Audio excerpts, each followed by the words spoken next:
اور تم شاید اس جینی کی موت کی تصدیق کرنا چاہتے ہو، بانو نے سر ہلاتے ہوئے کہا اور ایک کار کی طرف بڑھ گئی۔ خوفناک اور مسلسل دھماکے اور فائرنگ کی آوازیں سنتے ہی عمران اور اس کے ساتھی بجلی کی سی تیزی سے کمرے سے باہر نکلے تو ورتھا نے بھی کرسی سے آزاد ہونے کی کوششیں شروع کر دیں، لیکن اس سے پہلے کہ وہ کرسی سے نجات حاصل کر سکتی، عین اس کمرے کے سامنے کی دیوار ایک خوفناک دھماکے سے اڑ کر کمرے کی چھت سمیت ورتھا اور اس کے ساتھیوں پر گری۔ دیوار کے دھماکے کے اڑنے کی وجہ سے ورتھا کرسی سمیت اچھل کر پہلو کے بال نیچے فرش پر گری اور کرسی اس کے اوپر آ گئی۔ دوسرے لمحے ورتھا کو یوں محسوس ہوا جیسے لاکھوں ٹن وزن کرسی کے اوپر آ گرا ہو۔ اس نے براؤن اور آرتھر دونوں کی ڈوبتی ہوئی چیخیں سنی۔ اس کا اپنا سانس بھی اس خوفناک وزن کے نیچے جیسے رک سا گیا تھا۔ اسے یوں محسوس ہو رہا تھا کہ جیسے اب اس کا اندر کا رکا ہوا سانس کبھی باہر نہیں آ سکے گا۔ اس کا پورا جسم سانس کو باہر نکالنے کے لیے بری طرح پھڑک رہا تھا اور پھر یکلہت ورتھا کے جسم نے اس طرح حرکت کی جیسے کوئی خوفناک وحشی سانڈ پنجرا توڑ کر باہر نکلنے کی کوشش کر رہا ہو، اور اس لاشعوری حرکت نے اچانک ایک سائیڈ پر پڑا ہوا وزن کھسکا دیا اور دوسرے لمحے ورتھا نہ صرف اس وزن کی قید سے آزاد ہو گئی بلکہ اس کا رکا ہوا سانس بھی خود بخود بحال ہو گیا۔ اس کے ساتھ ہی زوردار چڑچڑاہٹ کی آواز کے ساتھ چند لمحے پہلے اس کی پشت پر موجود کرسی زمین کے ساتھ جا ملی، لیکن ورتھا کا جسم ایک لمحہ پہلے سائیڈ سے باہر نکل چکا تھا ورنہ وہ لازماً بری طرح کچلی جاتی۔ ہر طرف اندھیرا سا محسوس ہو رہا تھا، یوں لگ رہا تھا جیسے اس کی آنکھوں کی روشنی چلی گئی ہو اور اسے اپنے جسم میں شدید درد کا احساس ہو رہا تھا۔ ورتھا چند لمحے فرش پر پڑی لمبے لمبے سانس لیتی رہی، پھر اٹھ کر کھڑی ہو گئی۔ اب اس کی آنکھیں اندھیرے سے قدرے مانوس ہو گئی تھیں، اسی لیے اسے کچھ دکھائی دینے لگ گیا تھا۔ دھماکے اور فائرنگ کی آوازیں اب ختم ہو چکی تھیں۔ ورتھا کے کانوں میں دور کسی کار کے چلنے اور تیزی سے موڑ کاٹ کر دور جانے کی آوازیں سنائی دیں تو اس کو اپنا شعور بھی بیدار ہو گیا۔ وہ جلدی سے چھت کے ملبے کو پھلانگتی ہوئی باہر کی طرف لپکی۔ اس کے جسم میں درد کی شدید لہریں چل رہی تھیں اور دماغ پر بار بار اندھیرے سے لپکتے محسوس ہو رہے تھے، لیکن وہ دانت پینچے آگے بڑھی جا رہی تھی۔ اب اندھیرا کافی سے زیادہ چھٹ گیا تھا۔ چند لمحوں بعد وہ ایک کھلے میدان میں پہنچ گئی۔ اس کو سامنے کھلا ہوا پھاٹک نظر آ گیا تو وہ سمجھ گئی کہ وہ اس عمارت کے وسیع لان میں ہے۔ پھاٹک نظر آتے ہی وہ بے تحاشا دوڑتی ہوئی پھاٹک کی طرف بڑھی اور پھر پھاٹک سے باہر نکل کر وہ تیزی سے مڑ کر سائیڈ کی روڈ پر چلنے لگی۔ اسے اپنی حالت کا بھی احساس نہ تھا۔ باہر لوگ افراتفری کے عالم میں دوڑ بھاگ کر رہے تھے۔ ابھی ورتھا چند ہی قدم آگے بڑھی ہوگی کہ اچانک ایک ٹیکسی اس کے قریب آ کر رکی اور ورتھا لاشعوری طور پر ٹیکسی کا دروازہ کھول کر پچھلی سیٹ پر تقریباً گر سے گئی۔ شش شش شیراز اسکوائر، ورتھا نے ڈوبتے ہوئے لہجے میں کہا، لیکن پھر اس کے ذہن پر اندھیروں نے مکمل قبضہ کر لیا۔ اس کے بعد جب اس کا شعور جاگا تو وہ یہ دیکھ کر حیران رہ گئی کہ وہ ایک ہسپتال کے بستر پر پڑی ہوئی ہے اور اس کے جسم پر ہسپتال کی سفید چادر پڑی ہوئی ہے۔ او یہ میں کہاں آ گئی؟ ورتھا نے کہا۔ آپ کو ہوش آ گیا ہے، شکر ہے۔ آپ لیٹی رہیے، میں ڈاکٹر کو بلاتی ہوں، ایک نرس نے تیزی سے اس کے قریب آتے ہوئے کہا اور پھر وہ واپس دوڑ سی گئی، لیکن چند لمحوں بعد ورتھا کی آنکھیں دوبارہ بند ہو گئیں۔ چند لمحوں بعد اسے احساس ہوا کہ اس کے بازو میں چبھن سی ہو رہی ہے اور پھر اس نے آنکھیں کھول دیں تو اس نے ایک ڈاکٹر کو اپنے اوپر جھکا ہوا پایا۔ مم میں کہاں ہوں؟ ورتھا نے کراہتے ہوئے پوچھا۔ آپ ہسپتال میں ہیں، آپ خاصی زخمی ہو گئی تھیں، ایک ٹیکسی ڈرائیور آپ کو یہاں چھوڑ کر گیا ہے۔ آپ کی حالت سے اندازہ ہو رہا تھا جیسے آپ کسی ملبے کے نیچے سے دب کر زخمی ہوئی ہیں، ڈاکٹر نے بڑے نرم سے لہجے میں اسے تفصیل بتاتے ہوئے کہا۔ او ہاں مم، مگر مجھے تو کچھ یاد نہیں، میں تو سڑک پر چل رہی تھی، بس مجھے اتنا یاد ہے، ورتھا نے کہا۔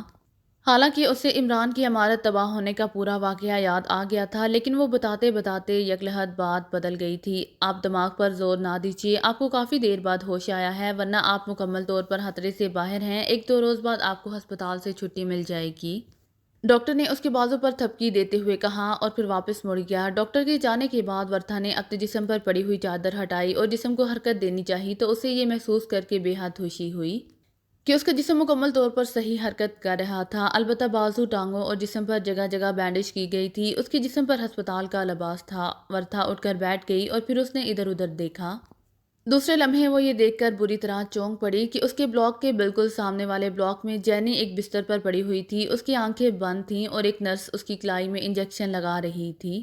او تو جینی بھی ہسپتال پہنچ گئی ہے، لیکن کیسے اور کیوں؟ ورتھا نے حیرت بھرے انداز میں بڑبڑاتے ہوئے کہا۔ آپ لیٹ جائیے پلیز، اسی لمحے ایک نرس نے ورتھا کے قریب آ کر کہا۔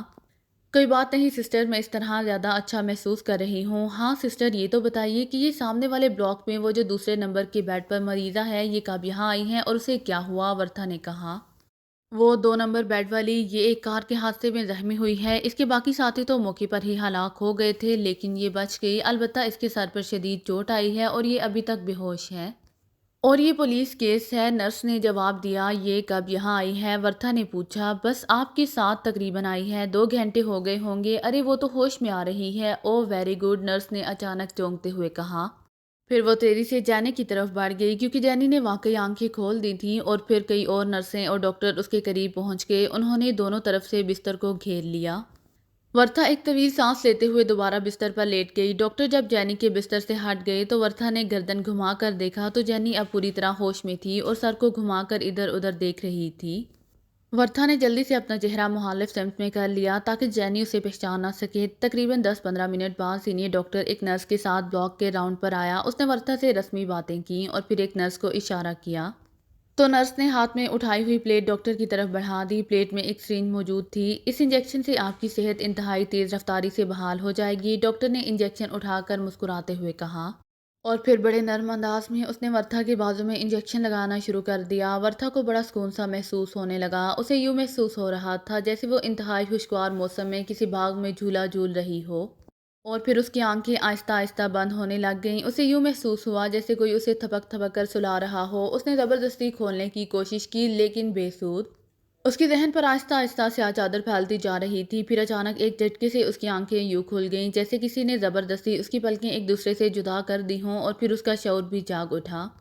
دوسرے لمحے وہ یکلہت ایک جھٹکے سے اٹھ کر بیٹھ گئی، کیونکہ اسے فوراً ہی احساس ہو گیا تھا کہ وہ ہسپتال کی بجائے کسی اور جگہ ہے، اور پھر جیسے اس کے سر پر بم سا پھٹ گیا ہو، کیونکہ اس کے اٹھ کر بیٹھتے ہی اس کی نظریں ساتھ ہی لیٹی ہوئی جینی پر پڑیں، جس کی بند آنکھیں آہستہ آہستہ کھل رہی تھیں، اور وہ حیرت کی شدت سے آنکھیں پھاڑ پھاڑ کر ہوش میں آتی ہوئی جینی کولنس کو دیکھنے لگی۔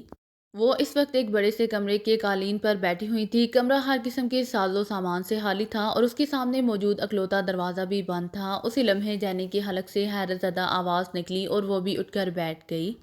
تت تت تم ورتھا، جینی کے حلق سے حیرت بھری آواز نکلی اور وہ بھی ایک جھٹکے سے اٹھ کر بیٹھ گئی۔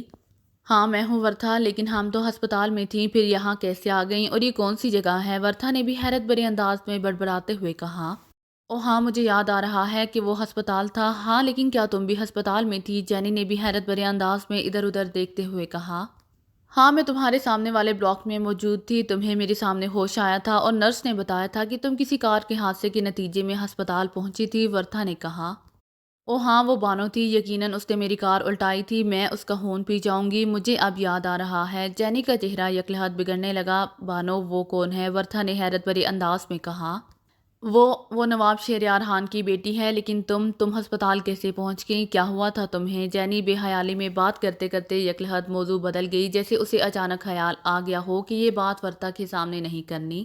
او اچھا میں سمجھ گئی، لیکن نواب شہریار خان کی بیٹی یہاں دارالحکومت میں کیسے پہنچ گئی؟ ورتھا نے سر ہلاتے ہوئے کہا۔ تم کیسے جانتی ہو نواب شہریار خان کو؟ جینی نے بری طرح چونکتے ہوئے کہا، اور ورتھا کے لبوں پر معنی خیز مسکراہٹ رینگنے لگی۔ جینی تم کیا سمجھتی ہو کہ ورتھا سے بالا بالا ہی سب کچھ کر لوگی؟ تو یہ تمہاری بھول ہے، مجھے سب کچھ معلوم ہے کہ تم کیا کچھ کرتی پھر رہی ہو، ورتھا نے بڑے فخریہ لہجے میں کہا۔ تو یہ بات ہے، لیکن تم یہ بتاؤ کہ تم نے جان کو ختم کر کے وہ لیبارٹری کیوں تباہ کر دی تھی؟ جینی نے سر ہلاتے ہوئے کہا۔ او تو تمہیں رپورٹ مل گئی، ٹھیک ہے میں سمجھ گئی، بس میرا جان سے جھگڑا ہو گیا تھا، اور تم جانتی ہو کہ میں غصے کی کتنی پاگل ہوں، ورتھا نے سر ہلاتے ہوئے جواب دیا۔ مجھے تمہارے غصے کا بھی علم ہے ورتھا، مجھے چکر دینے کی ضرورت نہیں، بہرحال یہ بتاؤ کہ تم ہسپتال کیسے پہنچ گئیں؟ جینی نے طنزیہ انداز میں کہا۔